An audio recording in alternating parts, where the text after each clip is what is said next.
Salam semangat. Jumpa lagi dengan channel Mahdi.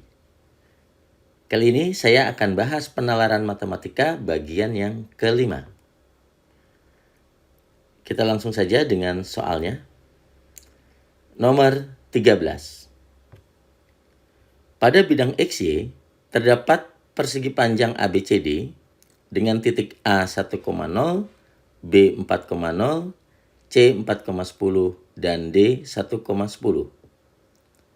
Dari titik 0,0 ditarik sebuah garis G sehingga membagi luas ABCD menjadi dua bagian yang sama.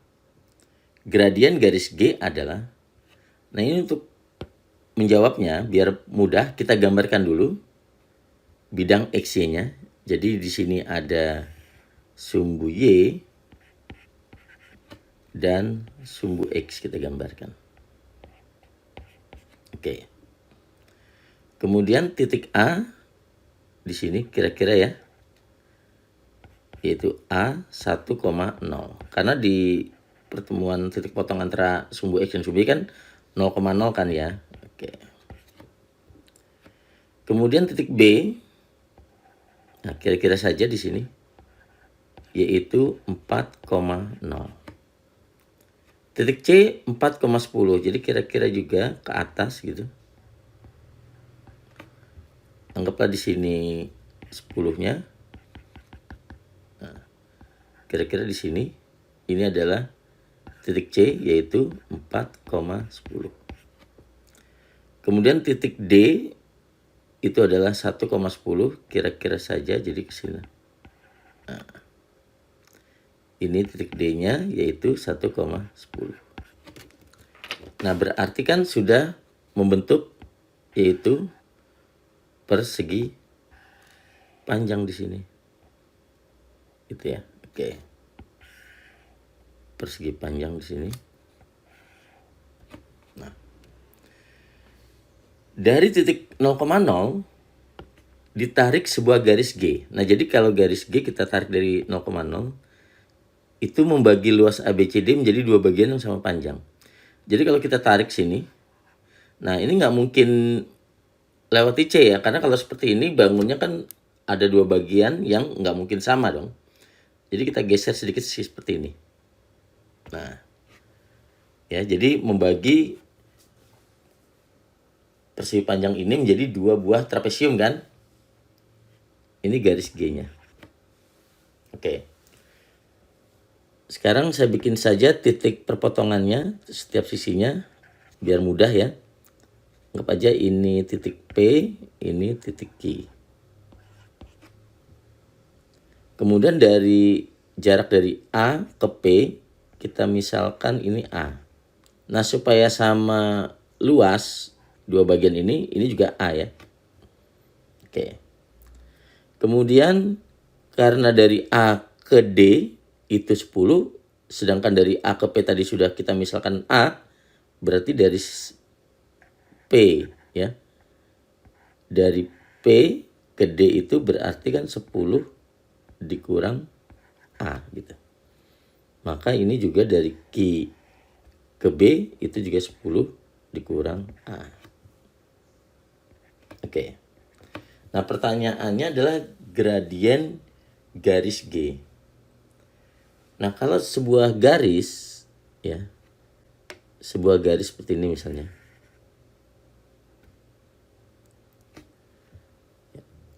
Untuk menentukan gradien itu kita perlu mencari, yaitu ini kita sebut sebagai delta Y. Ini delta X. Gitu. Oke. Nah, gradien garis ini ya, dalam hal ini garis G. Gradiennya itu adalah delta Y-nya per delta X. Nah, seperti itu. Itu mencari gradien. Nah, berarti di sini kita perlu mencari pada gambar, coba lihat, kita perlu mencari A di sini kan? Mencari A. Nah, kita perhatikan segitiganya dulu nih. Ini akan kita buat perbandingan kesebangunan segitiga ya. Jadi saya gambarkan di sini biar jelas.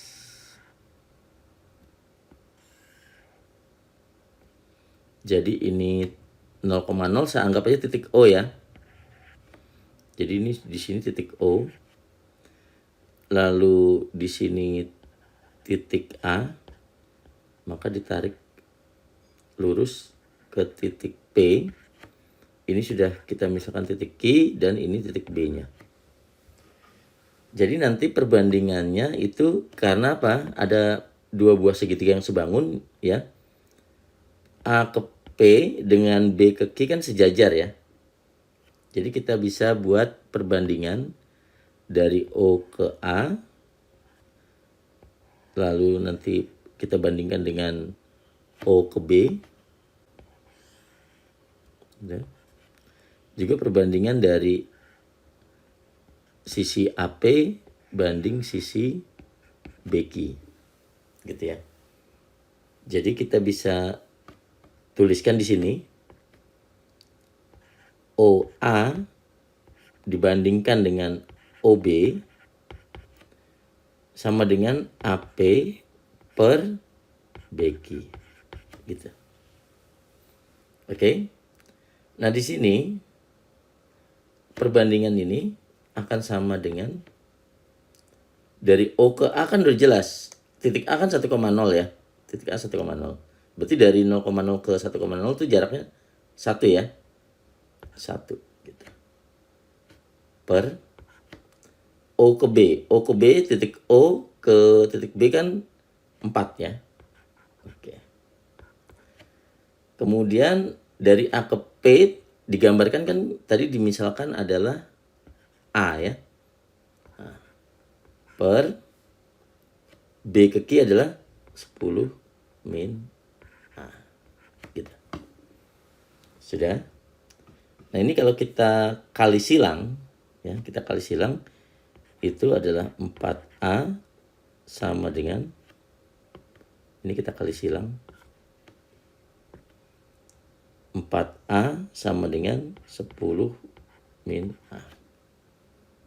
Berarti 5A. Jadi yang min A yang di sebelah kanan pindahkan ke kiri jadi 5A kan sama dengan 10. Berarti A-nya adalah 2.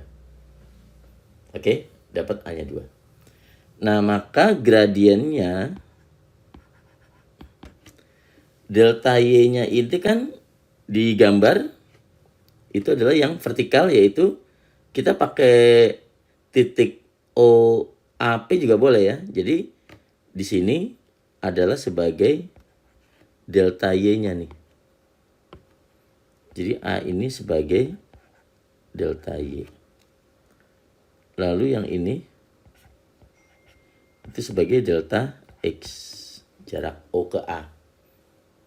Ya, berarti ini bisa kita tuliskan delta Y itu adalah yang A, yaitu A yang udah dapat kan 2. Delta X-nya adalah 1. Jadi gradiennya adalah 2. Gitu. Oke. Jadi jawabannya adalah yang D.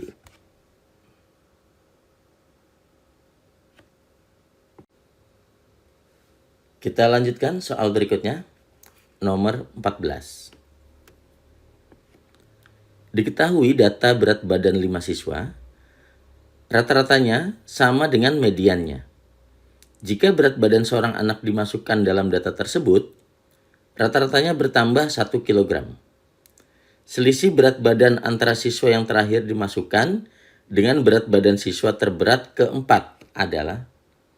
Nah, di sini disebutkan ada data berat 5 badan siswa ya. Berat badan 5 siswa. Nah, kita misalkan saja berat badan kelima siswa ini itu adalah A, B, C, D, dan E. Gitu ya. Kalau ada data seperti ini sudah kita urutkan dari kecil ke besar ya. Ini sudah kita urutkan dari kecil ke ke besar.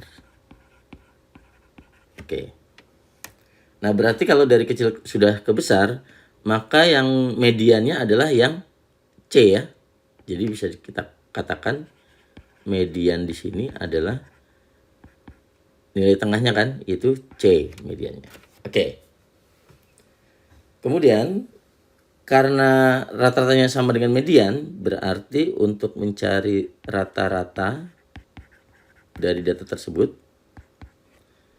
itu kan A ditambah B ditambah C ditambah D ditambah E, itu kita bagi 5. Itu rata-rata. Oke. Nah, rata-ratanya dikatakan sama dengan mediannya di soal kan, berarti sama dengan C. Ini kita sederhanakan ya. Jadi A ditambah B ditambah C ditambah D ditambah E sama dengan 5 kali C kan. Ke kanan gitu kita kalikan. Lalu C-nya kita kumpulkan aja dulu. Jadi A ditambah B ditambah D ditambah E 5C. Nah, C-nya kita pindahkan ke sini. Yang C-nya ini. Jadinya min C. Sehingga A ditambah B ditambah D ditambah E itu sama saja 4C. Oke. Ini ya. Jadi kita sudah dapat persamaan. Sekarang jika berat badan seorang anak dimasukkan dalam data tersebut. Anggap saja anak terakhir yang ditambahkan itu adalah F. Gitu ya, F. Jadi di sini bisa saya tuliskan A ditambah B ditambah C ditambah D ditambah E ditambah F. Berarti ada datanya ada bertambah F. Itu kan katanya rata-ratanya bertambah 1 kg. Jadi setelah dimasukkan rata-rata bertambah 1 kg. Artinya ini dibagi 6 karena sudah ada 6 siswa karena ada masuk F kan. Nah, ini katanya rata-ratanya bertambah 1 kg. Artinya bertambah di sini. Ada kata bertambah, berarti kan mula-mula sama dengan median nih. Rata-ratanya sama dengan median. Tadi mediannya adalah C. Gitu ya. Berarti di sini C tambah 1 karena bertambah 1 kg. Kita kali silang ya. A tambah B ditambah C ditambah D ditambah E ditambah F sama dengan 6C ditambah 6. Gitu ya. Oke. Kemudian kita tahu tadi kan untuk yang ini sudah dapat persamaan A tambah B tambah D tambah E itu 4C, berarti A di sini tambah B tambah D tambah E itu kan 4C ya. Oke, jadi sini 4C gitu. Kemudian masih ada C-nya lagi. Lalu ada penambahan F sama dengan 6C tambah 6. Gitu ya. Oke. Saya lanjutkan ke sini.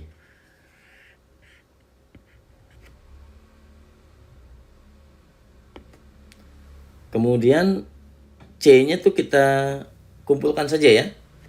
Kita kumpulkan di sebelah kiri. Jadi ini 4C tambah C itu 5C kan.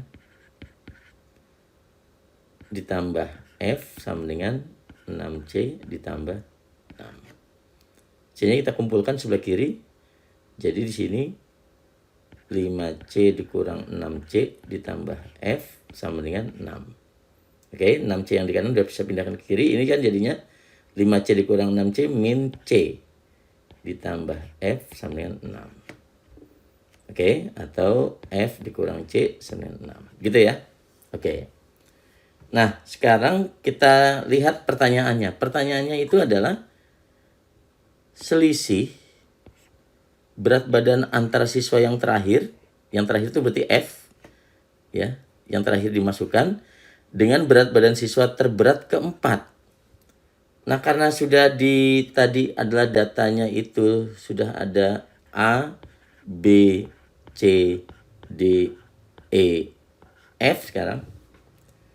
Berarti selisih siswa berat badan antara siswa yang terakhir berarti F ini ya dengan berat badan siswa terberat keempat. Terberat keempat berarti yang C. Karena yang paling berat pertama kan F. Terberat kedua tuh E, berat ketiga tuh D, berat keempat tuh C gitu. Nah, ditanya selisihnya. Berarti ini artinya F dikurang C gitu. Nah, sebenarnya sudah kita dapatkan dari persamaan ini. Tuh. Gitu ya. Nah, jadi F dikurang C sama dengan 6. Ya, itu adalah selisih berat badan antara siswa yang terakhir dimasukkan dengan berat badan siswa terberat keempat. Jadi, jawabannya adalah yang D. Kita lanjutkan nomor 15. Diketahui Fx sama dengan Ax dikurang 1 dan Gx sama dengan 2 dikurang Ax. Keempat pernyataan di bawah ini yang bernilai benar ada berapa gitu ya. Maksudnya yang bernilai benar ada berapa. Sekarang coba kita tuliskan dulu soalnya ini fungsi Fx-nya adalah Ax kurang 1. Kemudian untuk Gx-nya 2 dikurang Ax. Oke. Nah, berarti kita harus dicek satu persatu ya. Pernyataan-pernyataan 1 sampai 4 ini. Itu ada F kali G diturunkan. Aksen gitu ya. Oke. Nah, ini boleh kita kalikan dulu baru kita turunin, baru masukin 0 atau kita pakai perkalian fungsi turunan itu kan U aksen gitu, boleh ya, terserah sih, bisa pakai cara apa aja. Kalau saya lebih memilih ini kan artinya kalau F kali G aksen gitu berarti kita kalikan dulu dong. Nah, ini kita kalikan aja dulu ya, itu artinya perkalian, kita kalikan ya. F nya Ax kurang 1 2 dikurang Ax. Ini kita kalikan dulu.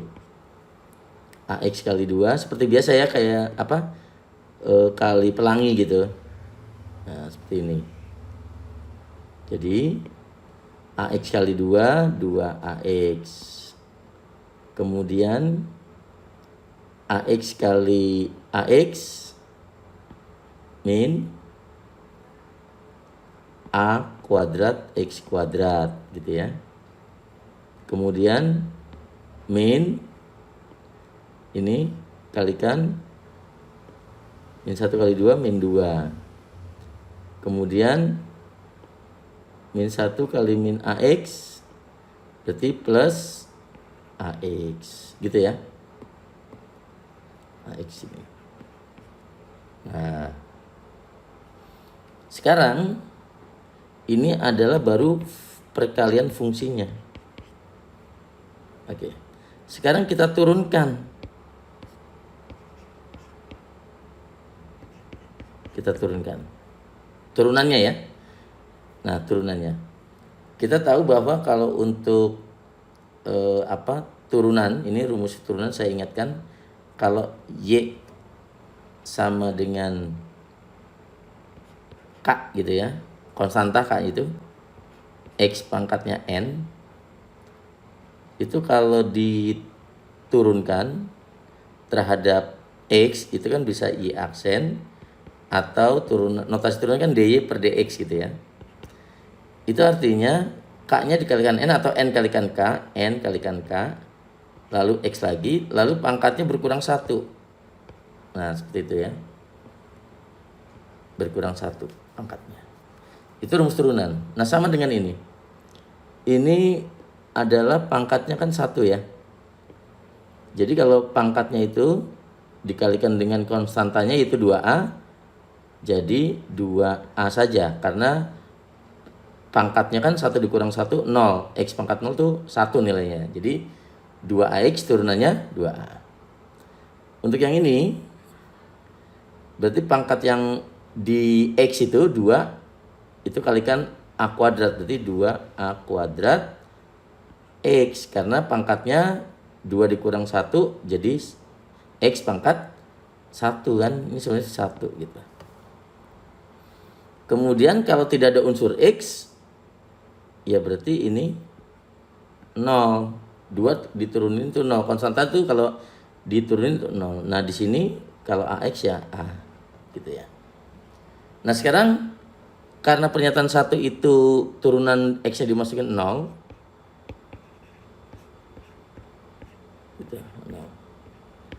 Berarti X-nya jadi dimasukin 0 kan. Berarti 2A dikurang 2A kuadrat kali 0. Ini min 0 nggak usah tulis lagi. Plus A. Nah min 2A kuadrat kali 0 kan 0. Berarti tinggal 2A ditambah A. Maka dapatlah 3A. Berarti pernyataan yang pertama benar. Gitu ya. Oke. Sekarang nomor 2. Pernyataan 2 maksudnya. Pernyataan 2. Ya pernyataan 2. Saya tulisnya di sini ya. Biar kita batasi aja. 2 itu F 2023 ditambah G 2023 sama dengan 1. Sekarang saya tambahkan aja secara aljabar biasa. Tanpa memasukkan 2023 dulu belakangan nanti. Jadi F-nya AX kurang 1. Lalu GX-nya 2 dikurang AX. Coba ini kita jumlahkan. Kalau kita jumlahkan AX sama min AX kan 0. Bis. Berarti ini bisa saya tuliskan Fx ditambah Gx sama dengan min 1 tambah 2, 1. Nah jadi artinya apa? Mau X-nya berapapun karena itu sama dengan 1, nggak ada unsur X-nya. Ya artinya mau X-nya dimasukin 2023 ya tetap nilainya akan 1. Jadi pernyataan 2 juga benar. Gitu ya. Oke. Sekarang pernyataan 3. Pernyataan 3. Itu F aksen 2 dikurang G aksen 2 sama 0. Oke, saya langsung ke atasnya dulu sini langsung ya. Tadi yang awalnya kita tulis kan Fx sama dengan AX min 1. Coba langsung saya turunkan di sini. F aksen X-nya. Turunannya adalah koefisien dari X-nya adalah A ya. Oke. Kalau G aksen X. Nah, turunan dari 2 untuk 0. Ini koefisien dari X-nya min A. Jadi kalau kita tuliskan pernyataan 3 itu yaitu F aksen X dikurang G aksen X. Coba kita tuliskan dulu. F aksen X itu A. Ya, di atas ya. Kan? Lalu dikurang G aksen X min A. Ini sama dengan 2A kan? Berarti pernyataan 3 salah dong. Karena mau X-nya mau dimasukin berapapun ya tetap hasilnya 2A. Karena tidak ada unsur X-nya di situ. Oke. Sekarang pernyataan 4. Ya, tadi pernyataan 3 salah ya. Pernyataan 4 sekarang. F2 ditambah G2 dikurang ya F2 ditambah G2 sama dengan min 1. Nah itu kan penambahan Fx ya kan. Berarti kita mengacu ke pernyataan 2 tadi. Orang itu ditambah kan. Jadi Fx ditambah Gx tadi udah dapat yaitu nilainya 1. Jadi mau dimasukin X berapapun tetap nilainya 1. Berarti pernyataan 4 salah. Gitu. Nah, karena di soal ini yang ditanyakan itu keempat pernyataan di bawah ini yang bernilai benar. Jadi yang dimaksudnya dari pernyataan ini dari sini tuh yang benar ada berapa? Ada 2, yaitu pernyataan 1 dan 2. Berarti yang benar ada 2 pernyataan. Jadi jawabannya adalah yang C gitu jawabnya. Oke? Oke, demikian penalaran matematika bagian yang kelima. Semoga bermanfaat. Sampai jumpa.